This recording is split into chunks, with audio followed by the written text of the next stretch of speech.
Welcome to Smash Arrow Property. Today is the third of a new mini-series that I'm calling Tips from the Experts. My plan for this series is to talk to industry professionals who have a wide range of experience, seen the best and worst case scenarios, and help us to make better informed decisions when it comes to property investing. It's all well and good to hear success stories from our generation, but because it's such a long-term game, it's also very important to hear from the experts. They've been around for a little while longer, watched multiple property cycles roll out, and give us some insights on what types of assets have performed consistently over time. Today, I have the great pleasure of speaking with a good friend, David Johnston.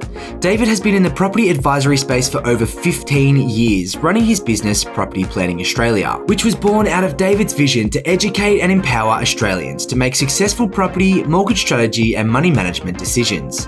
David talks to us about these three tiers and what they consist of. With our property plans, we have three tiers. So they get all the reports I've discussed. So goals report, money management report, a mortgage strategy report, property strategy report. Yep. And then the optional one is a portfolio plan. Yep. And then the portfolio plan can be a 10-year portfolio plan or through to age 65. As always, seek your own professional financial, legal, and property investing advice for your current situation. Everything we talk about is just our opinion and general in nature and should never be considered as personal advice. So without any further ado, let's get house hunting with David. David Johnston, welcome to Smash Arrow Property. Thanks so much for having me, Jordan. I'm excited about today, mate. We're sitting in your gorgeous office here and had a little chat pre-podcast about a bit of your business and what you're up to and what's happening. And I'm very excited to delve into what Property Planning Australia is. So to get us started, why don't you do a little intro about yourself and your business and walk us through your journey so far? Sure, I'd love to. So our business is Property Planning Australia, which I started 15 and a half years ago. I basically saw the need to provide independent property advice for people, and that people were looking for the equivalent essentially of a financial plan, but with a property focus. And my background had been finance and mortgages, and I started to look around for independent property advice and couldn't find it anywhere. Yeah. Buyers agents had just started coming about, and so I went along the journey of having buyers agents in house. Yeah. For 7 years, brought in financial planning as well. So we were fee for service financial planning advice before the Banking Royal Commission. I mean, way back, a decade ago, we were fee for service. Yeah, wow. And refunding investment product related commissions to our clients. Right. We ran a university endorsed property education course for a decade. Wow. With our good friend and my podcast co-host, Peter, the property professor Kalizos. Then look through that journey and, we provide mortgage broking and mortgage strategy, refined the services to be providing property plans for people, a property select service, which is essentially assisting people to buy and assess a location and property like an A-grade buyer's agent, but do it for themselves. Okay, so that's true to our educational roots, if you like. And then our strategic mortgage broking service where, I think mortgage strategy it's something that I've analysed now for over 2 decades, and I would say it's the most misunderstood financial advice discipline in the country because everyone's focused on an interest rate and a product.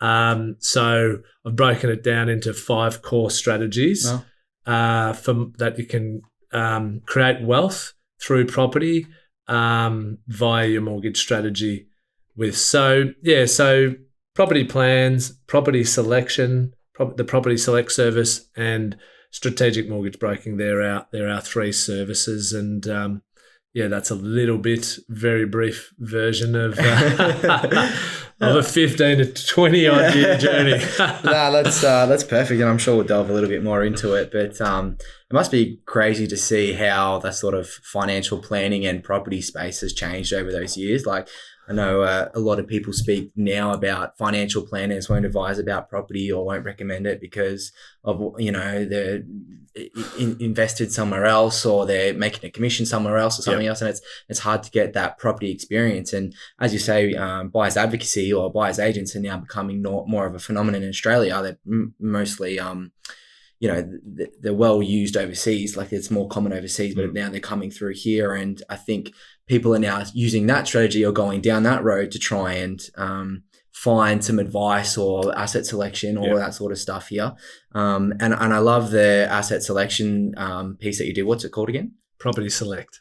There's Property Select Plus and Property Select Mentor. Beautiful. And I love that concept because it's kind of like, you give a man a fish and they'll eat for a day, and you teach a man a fish and they'll eat for the rest of their lives. And so I love that concept of... Great saying on the spot. I think we might have to put that into our brochures. No, I love it. And that's, and I'm like, that's my philosophy in life is if I can learn to do something myself and fully understand it, then I will. But if I don't have the time or resources to, then I might outsource it as well. And I think you providing that source allows the people who are actually want to learn and educate themselves to be able to do so through a planner like yourself. So 100%. I mean, I think one of your questions is, why did I go down this journey?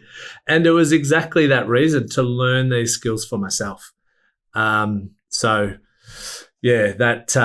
is what now we try to do or try to teach all of our clients. And so we talk about how our mission is to educate our clients, to empower them to make the decisions that are right for them, which is to create their ideal lifestyle. Because ultimately, every property decision and financial decision should take us a step closer to creating our ideal lifestyle. And the thing about property is it's either a form of investment, which ultimately should be about the income to create your ideal lifestyle, or it's the only asset class we live in, our home. So obviously that's also deeply connected to creating our ideal lifestyle. Yeah. So, and I think, there's so many paths that you could go on down. Like, so are you a qualified mortgage broker as well? Yep. So science degree. Wow. Qualified mortgage broker, qualified property investment advisor. Yeah, wow. Yeah. So there's lots of avenues that you could have potentially gone to business down, and it sounds like you have tried different avenues as well in the past, and now you've sort of really defined what you want to do with your business and how you help people. So what sort of took you along that journey, and what decisions did you make along the way? And maybe even bring us back to the very start of what started property. Was it a personal adventure that you wanted to go on, or was it something you talked about in the family? Well, I was 29, and so I didn't have my own direct family. I have 3 kids now, but I wasn't married at that point. So, and even if I go back, I finished university, had 3.5 years at a major bank, and then saw an opening in the mortgage broking industry. So back then, no one knew what a mortgage broker was. Yeah. I was 23 going on 24 and saw an opportunity, set up the mortgage broking arm to guys who I knew through my cricket club to his, and he was a successful guy. So, talk about mentors. I know that's something you're big on, and I'm a big believer in. I certainly tried to learn and listen and put myself around him and other people like that, and ended up setting up the mortgage broking arm to his business just after I turned 24. And so that was a really good grounding. And then I discovered that there was nowhere you could go for independent property advice. Yeah. So then, I started Property Planning Australia. And then, the journey, was trying to create this fusion of, ultimately, I'm trying to build what I think, what I would want as a consumer. Yeah. Basically. Yeah. And so, that's one of the reasons we don't have buyer's agents in-house, because it ensures our advice is free from any location bias. Yeah. We've built a location app so we can analyze any location in the country, and, I've hand selected the data points from all the various providers that we've built with developers overseas to be able to do that. And so really, I guess that's, that's why I've gone down that path towards providing independent property planning advice. Yeah. The education and support, mentoring on selection. Yep. And then more than mortgage broking, mortgage strategy and broking. Yeah.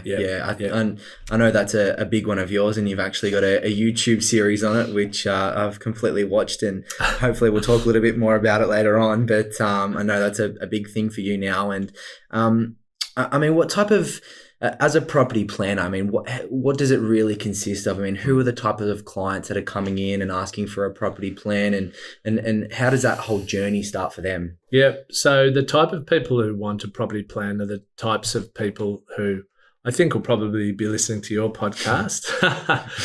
The people who realise that property is a fundamental component of creating wealth and leading the lifestyle you want to lead. And so that takes a lot of forward planning. And so the types of people who want a property plan are people who understand that. So they're people who are probably, they're deep thinkers. They have a level of sophistication, if you like. And they want to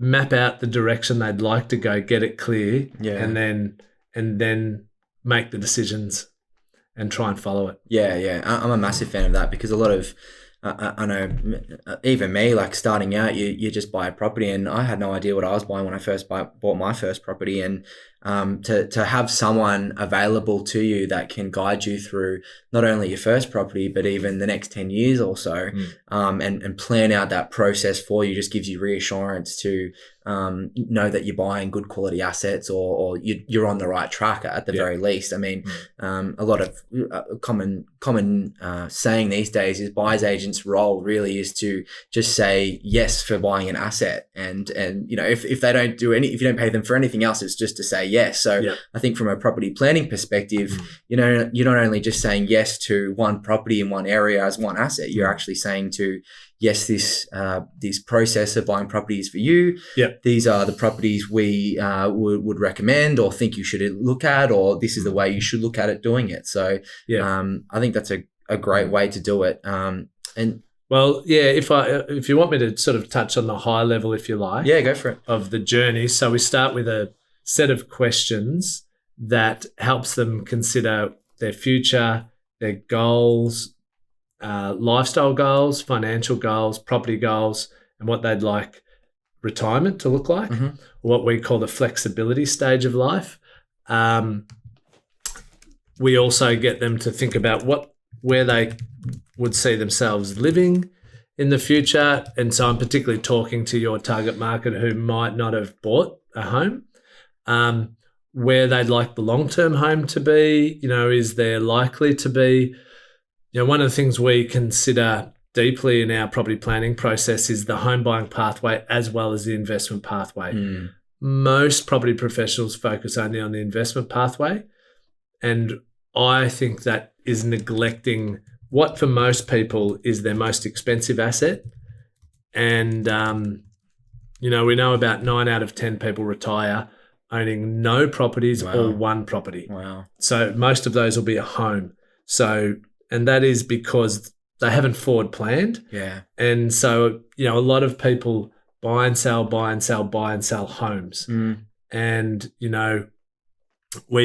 we've sort of got an example of doing that over your journey with property values of about $600,000 to $800,000 and buying and selling 3 homes, and that's going to cost you ballpark $200,000, which for most people, the average lifetime income is 10% of your lifetime income. Wow. So, that's not to be sneezed at. And, if you work for 30 years, well, those decisions have just added on another 3 years of working, of your working life. Exactly. And I guess that feeds into the whole life plan and retirement plan, really, because we go through all these different stages of life. And I think most of even myself and my listeners are in that really early stage of their life, 20s, planning out their journey. And what a lot of people our age don't consider is, okay, well, I'm single at the moment. All I need is a 2-bedroom apartment. I'll be fine, or a unit or a townhouse or something like that. And then, you have a partner, you start to, you might get married, and then you might want to think about having a bit of land or something like that, being close to the city, something accessible for your working career. Yep. And then all of a sudden you decide to have kids. And so you might need a 3rd bedroom. And then, this time you've bought 3 different properties, and then, the kids get older and they're teenagers, and now you want a bit of space from them. So you need an extra living area. And it's just, if you're buying property as a principal place of residence to consistently live in, and that, it's so expensive to trade property, to buy and sell. I think the rough numbers are 5% to buy a property and 3% to sell the property.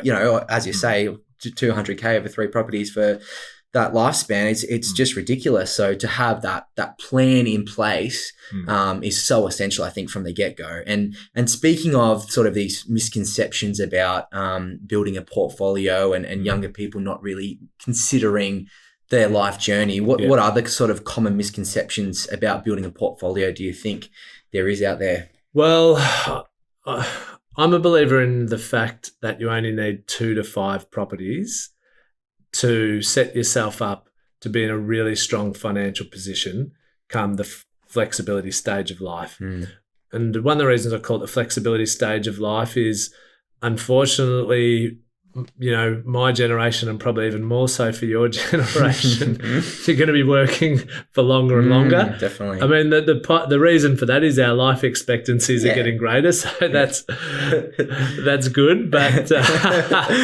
good for you, not so good for us. So, but if you own 2 to 5 quality pieces of real estate, including the family home, and you're willing to potentially downsize, you're going to be in the top 5%, probably at least, of the wealthiest retirees.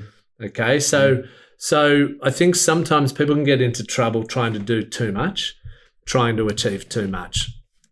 So that's one misconception that I would put out there to your younger listeners. Yeah, for sure. I think that's a big one because, the problem with the media and social media and all these platforms these days is the only thing that people want to do is get our attention. And so they throw these articles out like, 10 properties in 5 years or 3 properties in 3 months or whatever it may be. And we were actually talking pre-podcast. You actually don't know the scenario behind how they built their portfolio or how they got their wealth. They might have an inheritance. They might, have worked for the last 20 years to save all this cash, not knowing what to invest in, and all of a sudden have, 300 grand to invest in properties. And they might have a lot of debt and very little equity. Exactly. And living off breadcrumbs and really struggling to sleep at night. Yeah. So, as you say, we don't actually delve into what's happening behind the scenes. It's all on the forefront and just to grab our attention. And I think a lot of people in our generation sort of see these people our age or in their 20s, and you think they're so successful. Oh, they've got 10 properties. It's worthless for me. I'm just not going to bother because I can't afford it now. When am I ever going to be able to afford it? And they sort of give up on the spot. And I think the fundamental of 3 to 5 properties really, it's not 2. It's not that far out of reach. It's all about putting that plan in place. Yep. And the mortgage strategy and the savings plan and starting now rather than going, 10 properties, it's impossible. I'm not going to be able to do it. And that's where, we complete the questions. Then we produce the goal report for them. And so that is looking at their goals for short term, mid-term and long term. And then the first thing we do is we clarify cash flow and their surplus cash flow. We also review how they manage their money and produce a money management report for them and help them set money goals and develop their own money management system that interconnects with their mortgage strategy, because money management is one of my top 5 mortgage strategies. You'll see on Mortgage Strategy 101 on YouTube. And so we really developed the platform, if you like, the foundation. This is all in step 1 plan, because in the property planning journey, it's step 1 plan, step 2, strategy, Yep. then step 3, select. Yeah. And what I saw over years and years and years, everyone just wanted to jump to step 3, select, and lacked the planning, lacked the strategy. And that's where, problems arise. Well, I think that's another big misconception as well, because, it's so easy for us to jump on realestate.com or Domain and see a property and go, that's the one, I'm going to buy it. And that's the problem. You're starting with a property. You're not starting with all these other fundamental elements that you need to consider beforehand. What's the location like? Is it in a good area? All these, and that's still asset selection. You got to even go before that, So, and on that point, once we determine the goals and your cash flow and your money management, and whether your next decision should be a home or an investment property, what is the price range that's right for you? We do modeling before we even do a portfolio plan modeling. We do modeling around your next property decision often, because that way you're factoring in the long term, but you're getting clarity on what your financial position will be after you've purchased the property. And that really should drive your price range and your strategy. So once we work those things out, then we can start looking at location and property type, because whether it's a home or investment, the price range, etc., that should really drive the location. Not where you live, or not the buyer's agent you've spoken to, or those factors should drive the location and the property selection.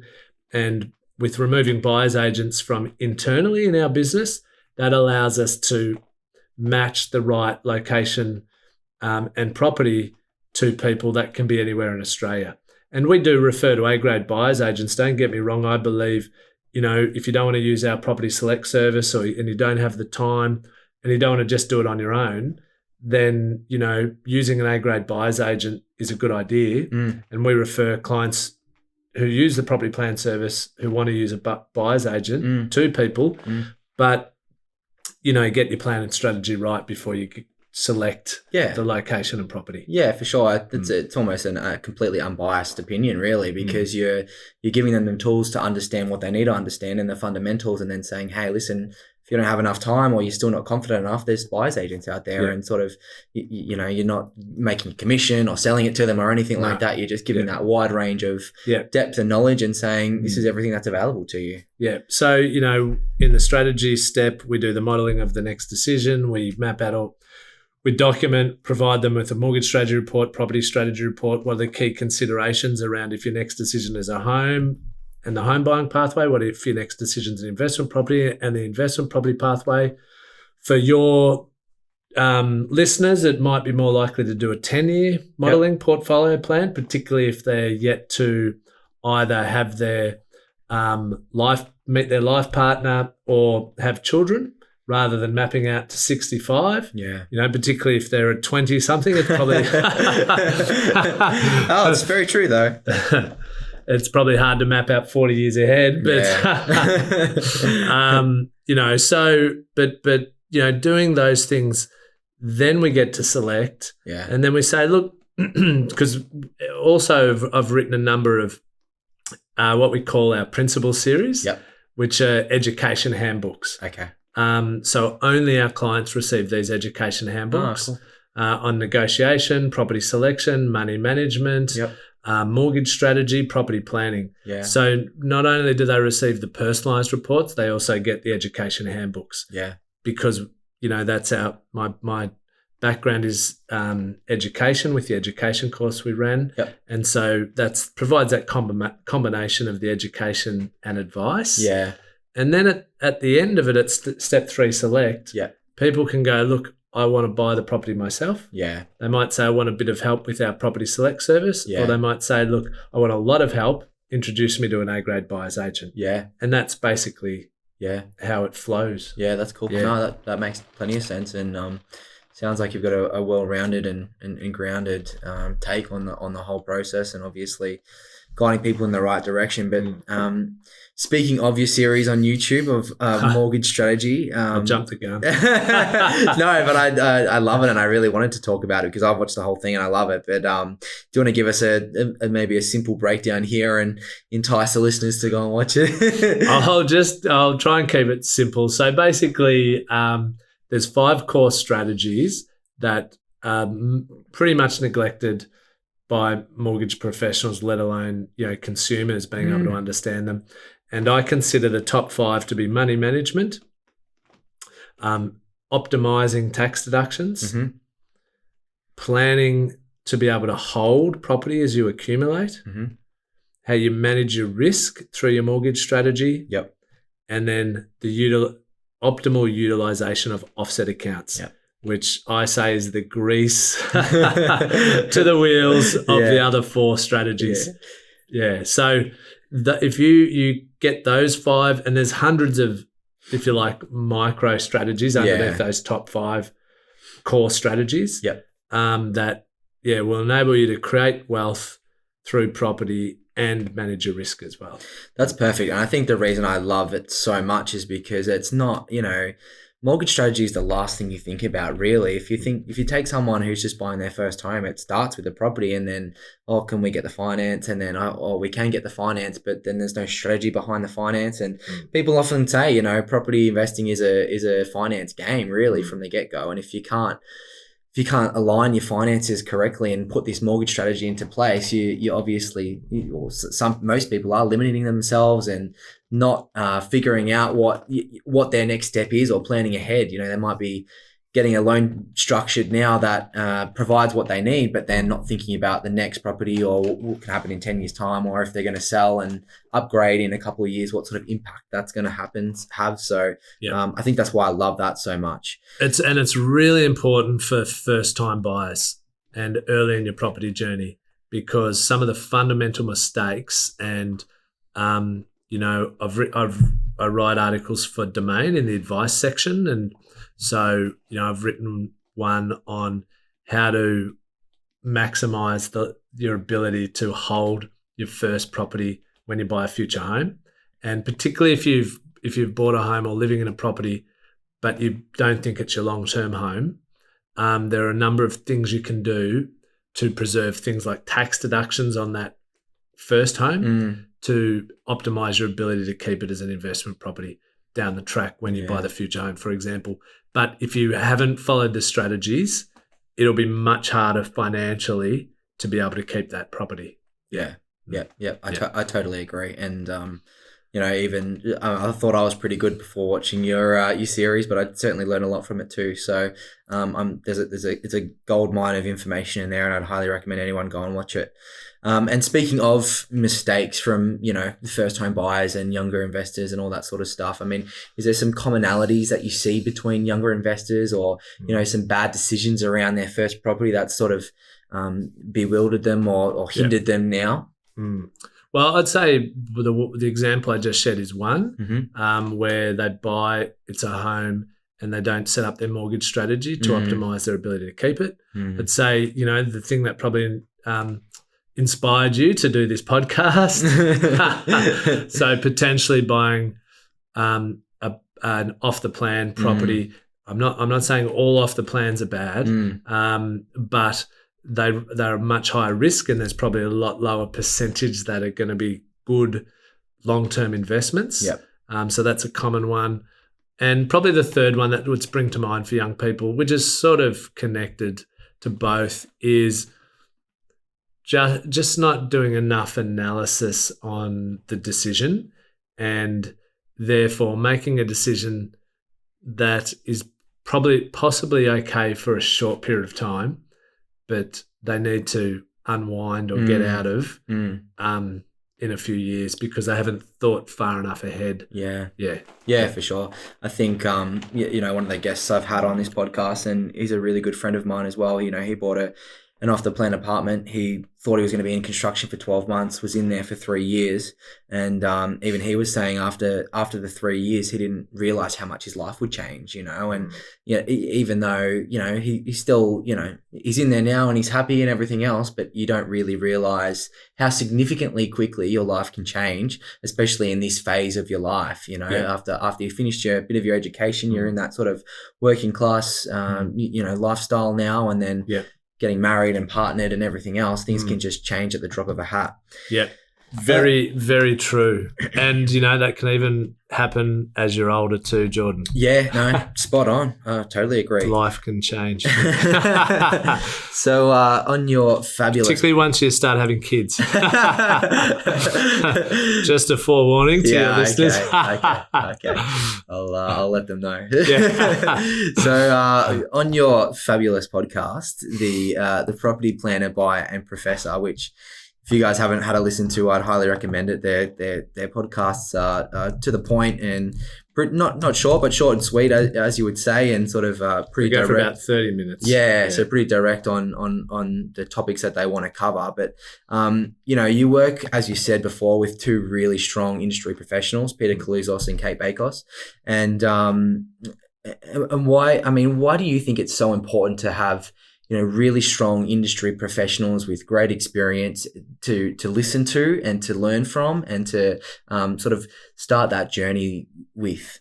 Well, I'm a believer in obtaining expert advice where you need it and you're not an expert in it yourself. And I really think, property and financial management, mortgage strategy, money management is no different to medical advice or, getting a builder or an architect or whatever the accountant, lawyer, so firstly, it makes sense. If you believe in the principle that it pays to get external quality advice in an area that is really critical to the success of your life or situation, then tick that box. Then if you don't think that's the case, then don't go and get any advice. But if you do think that makes sense, then, look to people who have spent the 5, 10 years, decades, what was the 10,000 hours, but probably at 50,000 hours analysing these things. The reality is that the right people have probably, like I have, made mistakes along the journey that they're trying to teach you to not make. Yeah. I didn't understand, I've sold a couple properties that I always joke, have cost me $1 million in counting. Yeah, it's true. They made me money. Yeah. But, if I had have held them, if I had have known the mortgage strategy insights I know now, and even just the deeper property knowledge, I would have done more to hold on to them. Yeah. So, I think the other part that I'd say is find people who, have removed vested interests, who are as independent as possible. In providing the advice. Yeah, 100%. And I couldn't agree more with what you said initially, because it's so hard, especially in the property advice space, because it's not regulated, and there's a lot of spruikers out there, or people who, are trying to make a commission or just make a living off what they're, and by all means, they're just trying to make a living, but, and they might not even be known to it that they're giving wrong advice or doing the wrong thing, So, and I think that for the ones that do or don't, regardless, have tarnished the property investment advice. And so when you think about a doctor or a lawyer, it's a no-brainer. Like you have to go and get legal advice. You have to go and get medical advice. But when it comes to your financial future, it's not a common thing to go and see a professional property advisor or, a buyer's agent or anything like that. So I think that's a phenomenal concept of understanding medical, legal and financial. Like it's and it even resonates with me. Like I never went out and got a financial plan when I first started, and I'm lucky that I have done well, and it was out of mere luck because I bought a half decent asset that's done well over the last couple of years. So I'm sure it was more than luck. Running a podcast. But if I had known then what I know now, I might have chosen a different asset. So I think that's critical. How you sort of plan that out. Yep. So I'm very interested in this property plan scenario and how it looks and what it's structured and everything. So let's go into a little bit more depth. You don't have to, give us a defined plan for a perfect scenario, but let's assume, say, a client's a 21-year-old degree qualified sort of professional. What would a property plan look for someone like that? Look, I think so we, with our property plans, we have 3 tiers. So they get all the reports I've discussed. So goals report, money management report, a mortgage strategy report, property strategy report. Yep. And then the optional one is a portfolio plan. Yep. And then the portfolio plan can be a 10-year portfolio plan or through to age 65. The property strategy and mortgage strategy reports include in-depth modelling of their next property decision and a written analysis of their future home buying and property pathway. So most of your listeners would probably go for a property plan that either has the 10-year portfolio plan or maybe even just the analysis and modelling around the next property decision with commentary around their future pathway. So so what it would look like, that's what it would look like. Yeah. I think looking beyond 10 years might be a stretch, particularly if you're in your 20s through to age 65. Yeah. But then again, we have written portfolio plans for people in their 20s with modelling out through to age 65 because it does paint a picture of what you might be able to achieve and ultimately and what you'd like to achieve. And so being able to visualise that and link your goals to it, you can only, you're more likely to attain what you already visualise and consider. Yeah. So, but yeah, that's the high level of what. Yeah. Yeah, that's perfect. And I think you're probably pretty spot on with that 10-year mark because as we saw in 2018 and 2019, APRA with their intervention and how that affected the market and then, the rate cuts and the federal election and the impact that had on the market, we really just don't know what's going to happen. The whole negative gearing talk and capital gains tax policy changes, like all these things really do impact the markets in ways that we don't know. No one's got a crystal ball and can predict the future. So for anyone to predict further than 10 years is almost, irrelevant or a bit silly because we don't know what the market and the economy is going to be like at that point in time. So all we can really address is those next couple of years and plan out that path. We can look at historical trends and get a picture, over a long period of time now, so up to 40 years. We can look at, some property data or interest rate data and, capital growth rates, yields, and we tend to be, inflation. Yep. I think we're going through a structural change with obviously with interest rates as low as they've ever been. Yep. So that actually makes it less likely we'll have the same rate of capital growth that we have historically. Yep. Because if you, let's say, look at property values on average, maybe have grown by around 2% above inflation. Yep.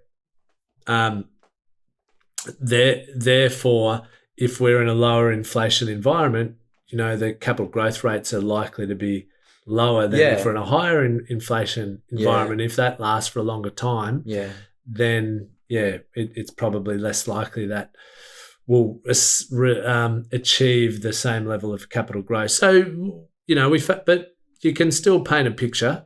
But 65 is a long time for someone in their 20s or even early 30s. Yeah, I think another concept people like to toss around is women now becoming more predominant in the workforce, and so you had these now double income families or dinks as they like to say, and that extra income coming into the household allowed people to increase their borrowing capacity, and that increased borrowing capacity then gets put up on an auction on a weekend when they're furiously wanting to buy their house, and it increases property prices over time as well. And then, some futurists like to put in, we're going to have intergenerational loans now where, the kids are going to be on the loans with the parents and everything else. And it's so, we're not going to have that much of an impact as another solid family member coming into the workforce and adding to the family household income. But, how much more can we borrow? You know what I mean? And increase property prices. There's so much unknown. And I think you're spot on there. So, what do you think are some of the key ways that investors should manage their risk? Well, you should manage your risk by being clear on, a big part of it's what we really take people through in the property plan. So what is your current cash flow? Now, we find most people don't know their cash flow. Wow. So they don't know their surplus cash flow. So get that clear. Yeah. Then work out how much surplus cash flow will you be happy with after you buy that next property. Yep. And how much savings do you want in the bank after you buy that next or first property? Yep. Once you decide those two, what we call money goals, they really dictate your price point. Yeah. Okay. So doing that enables you to manage risk. Yeah. Because you're only buying property at a price point that fits in with your tolerance for risk.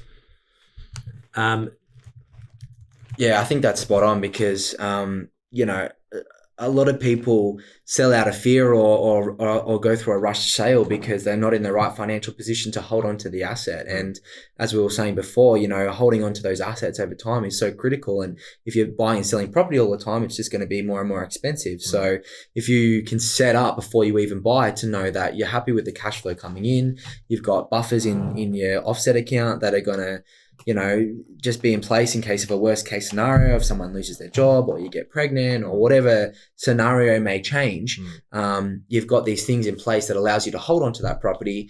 Might not be forever, but it might give you 3 or 6 months to really sit back, analyze and go, okay, what can we do to hold on to this property? Or do we actually have to sell it? Or what can we do now instead of having to put it on the market next week and, try and get the best possible price you can? Yeah.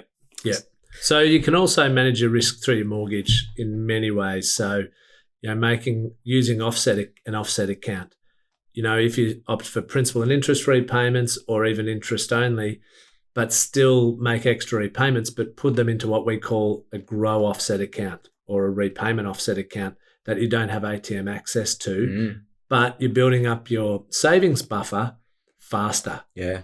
Okay. And so that enables you to have a bigger runway if you were in between jobs or, sickness or accident occurred. The only reason you're forced to sell a property is because you're running out of money. So that's a way to build up your buffer.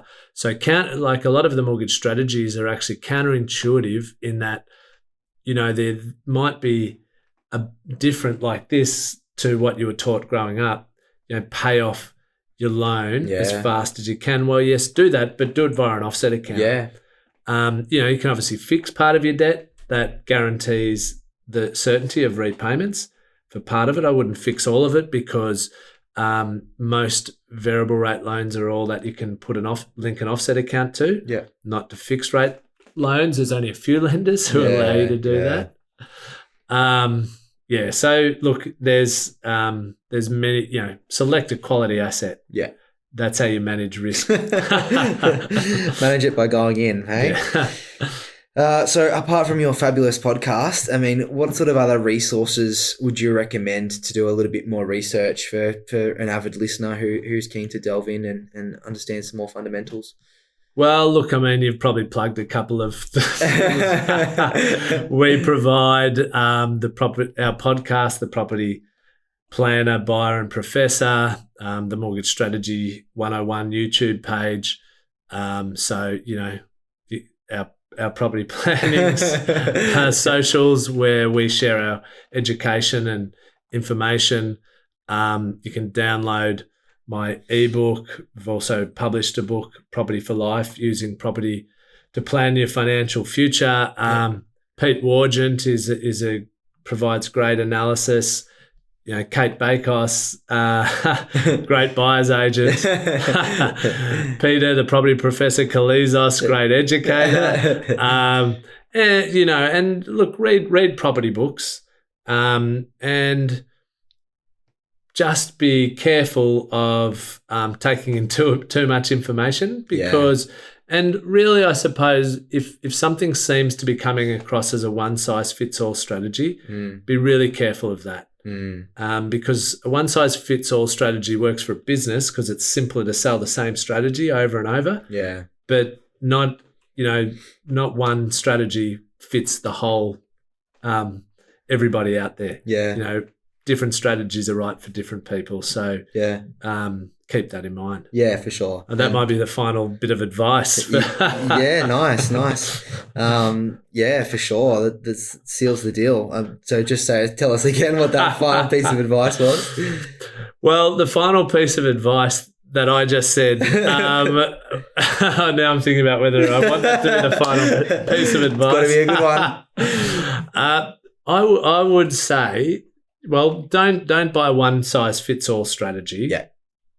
Get quality independent property advice and invest in dotting your I's and crossing your T's and taking some time to get your ducks in a row to make sure you're making the right property decision. Yeah. Rather than just jumping in. Yeah. I think that's spot on, and I think that's so essential for the next generation is just, as you say, dotting your T's and crossing your I's. Crossing your T's and dotting your I's and getting everything essential right. It's the biggest financial decision that you'll ever make in your life, and if you get the first one wrong, it could set you back for a couple of years or if not the rest of your life. So get it right. Well, David, it's been a great conversation, and I really appreciate you coming on, mate. My pleasure, and always a pleasure catching up with you for a chat.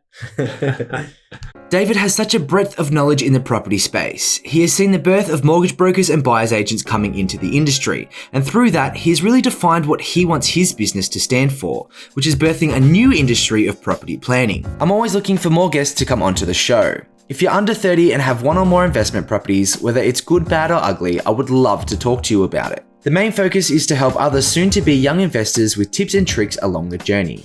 Learn from the mistakes that we have made and ignite the fire to set themselves up financially for the rest of their lives. If you're interested in sharing your story, you can go to jordandeyong.com/podcasts, where there's a podcast inquiry button at the top that will guide you through the next steps. Also, if you want to see what else I'm up to, you can head over to my YouTube channel to see the latest.